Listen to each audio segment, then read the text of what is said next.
Baltimore, one of the great cruising destinations on the East Coast, actually the whole nation, maybe even the world. If you haven't been to Baltimore, you're missing a lot. In this video, we're going to talk a little bit about how to get here and what to do. Of course, prudent mariners, you got to have a chart book to find out where you are, so make sure you have an up-to-date one with you. And then we're going to talk with some of the folks at Baltimore Marine Center, and they've got you covered throughout the entire Baltimore harbor.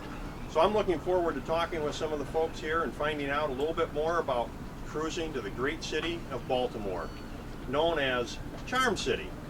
To enjoy Baltimore, you got to get here first, and getting here safely is important. And to help us with that, we have Wes. Pleasure to meet you, Dominic. With Baltimore Marine Center to talk a little bit about what to expect when you're coming in the Patapsco River and when you get close. Wes, what about, let's start with weather conditions and fog and wind. Okay, weather, well, typical Baltimore weather. It's beautiful. Okay. All year long. You know, you may get the late summer day thunderstorm. It's always a possibility when the humidity gets high, but it's a very rare occasion. Fog is not really an issue until late in the fall season, and then usually it's only in the morning. What about when you're first coming in, like out there by 7 Foot Knoll? What's that? It's actually one of the old lighthouses. Actually, that lighthouse is now in the harbor. That's the one that...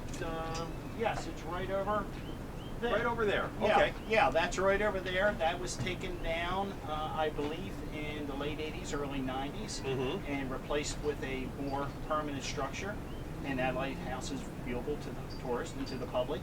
And that was one of the lighthouses that marked one of the entrances to the harbor. Now, does that get rough out there? It can. It can get a little choppy, but it's typical bay choppiness, you know, short, steep waves, but it's very rare that it ever does, usually during a northeast wind. All right, and now coming up the Patapsco then, one of the places that you pass on your port side is, no, I'm sorry, it's on your starboard side, is Fort Carroll. Yes. Now, that never did become a fort. No, that was never completed. Can you get on that island? No, that's closed to the public. So after you pass Fort Carroll, then we're going to go underneath the Francis Scott Key Bridge. Yes, and then right as you get underneath the Francis Scott Key Bridge, right to the starboard side, you'll see a red, white, and blue marker, which marks the location to where Francis Scott Key was at when he penned the national anthem. So you can stop over there and get a view of what he saw. Yes. Of Fort Mchenry. Right. It's amazing. It is. It is. It's a great place to just stop and just take in history. Just put your boat in idle. Of course, be aware of what's around you and just take it in. Just take in what you see. Okay, so then our next thing is Fort Mchenry itself. Yes. Now, you can't get too close to that, can you? No, it gets shallow. The markers coming into the harbor, it's very well marked.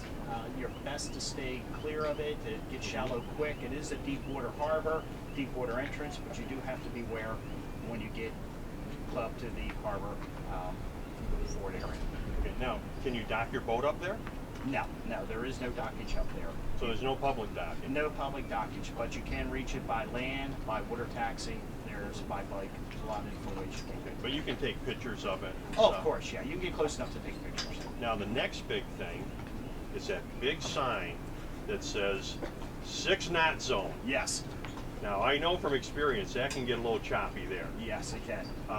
Is there an official line where that starts and ends, or is it kind of an arbitrary line? No, there is a marker off to the starboard side. There is a white marker off to the starboard side, and you should line it up. Okay. You know, you should line them up. But you know, basically, I like to tell boaters that if they can read the sign, start slowing down, be considerate to other boaters.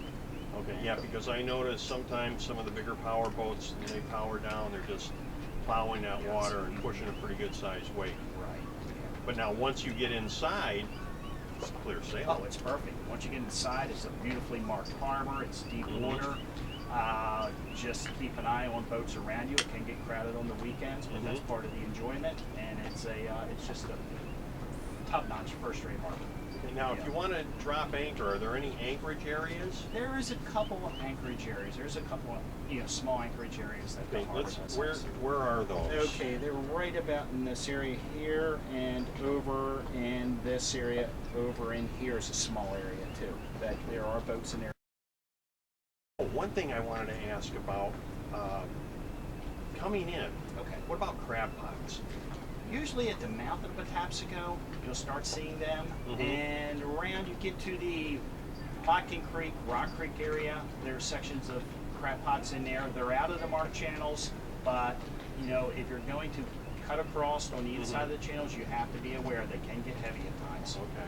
But basically, if you stay within or just outside the channels, you're going to be in pretty good shape. You're not going to have to worry about the crab Yes, pots I would too usually recommend staying right outside the shipping channel. Okay. Maybe skirt it and come on in that way. And also, less chance you have to beware of large ships. Okay. In tidal flow here is basically a non-issue. It's a base in the harbor, so there's really not a tide or a current flowing through. Tide maybe varies 2 to 3 feet normal. It's not very much, and it moves very slowly. So as far as docking goes, ease of docking, it's very easy. You don't have any strong currents or winds to it. Wes, thank you very much. Oh, thank you, sir. Look forward to it here at Rusty Scupper, and I'm happy to have Carol with us from Baltimore Marine Center. Tell us a little bit about all the areas that they cover. Tell us a little bit about Lighthouse Point as one of your main marinas. Lighthouse Point is located in the neighborhood of Canton, which is in southeast Baltimore, with the lovely community of Canton, which you can also visit Canton Square, some fine parks like the Korean War Memorial Park, as well as Patterson Park, and you can also go to the Can Company with lots of restaurants. That's close to Fells Point too, isn't it? It is. It's very within walking distance of Fells Point, so there's a lot of attractions at Fells Point. Now we're here at Inner Harbor Marina, which you can see, it overlooks Inner Harbor, and easy walking to everything. This marina, you can walk everywhere downtown. You can walk right to the visitor center. You can actually see it right behind us.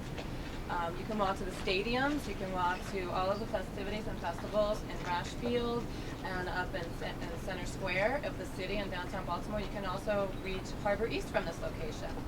Now, what about Little Italy? That's right around the corner. Little Italy, yes, that's right next door to Harbor East, one of the newest and up-and-coming neighborhoods of Baltimore. Okay, and now the next marina is Harbor View. Our Harbor View Marina is right around the corner from this location, and from there you can easily access Federal Hill and the stadiums as well. Now, how far is Fort Mchenry from there? Is that walking distance, or do you need to take a cab? You can walk it. It's about 5 miles, but yeah, if you bring are your walking ambitious, shoes, guys. and you can walk. And access to Fort McHenry is free, so you can go in there and enjoy all the sights on the perimeter. If you want to actually tour the museum, there is a small fee. So now too, Carol, you have a boatel for people who want to keep their boat on a high and dry. Say they live close to the neighborhood here or something in Baltimore and they have a smaller boat, they don't want to keep it at a marina. Yeah, for some of our smaller boat customers, they enjoy the convenience of a high and dry where you can come, call the marina, ask them to put your boat in the water, and then you are off you go. That way, in the evenings, you just come back, tie your boat up, and then you're on your way. You do enjoy all of the amenities of all of our marinas, which includes pool access and parking with your boatel membership. Good. Yeah. All right. Now, what about, is that open year round? The boatel does close during the winter months, but all of our marinas do have winter storage. Or you can put your boat on dry ground for the winter time. But a lot of the marinas in Baltimore, a lot of the boaters, they stay in year round. Yeah, I would say about 75% of our customers leave their boats in year round. It's actually a great destination to bring your boat from other parts of the bay because we have deep water here and it doesn't really freeze. With all the constant motion in the harbor and the active shipping channel, the water doesn't really freeze, so lots of people come from other creeks and rivers in the bay to keep their boats at Baltimore Marine Center locations. So if you're coming from someplace, let's say upstate New York, like the Hudson River, where you can't really keep your boat in the water year round, you come here to Baltimore, stay at one of your marinas, and I've done this, so I know from a fact. I bought a de-icer one time to put in the water. I put it in the water and tested it, That was 8 years ago. I've never put it back in the water. The water just doesn't freeze around here. Right. So you've got all of Baltimore's great activities. Yeah, You've there's a got your lot to boat. do. All winter long, there are All lots of winter long. activities. So think about that, guys, from the northern country. You don't need to go all the way to Florida. You can just come here. It's great. Yeah, and we enjoy the parade of lighted boats there at Christmas time, and New Year's Eve right here in the harbor is a fantastic event that draws people from all over. And it's nice to be here and watch the fireworks go off over your head and stay here on your boat. Yeah, it's great. Carol, thank you very much. Thanks, Dominic. Baltimore and Baltimore Marine Center.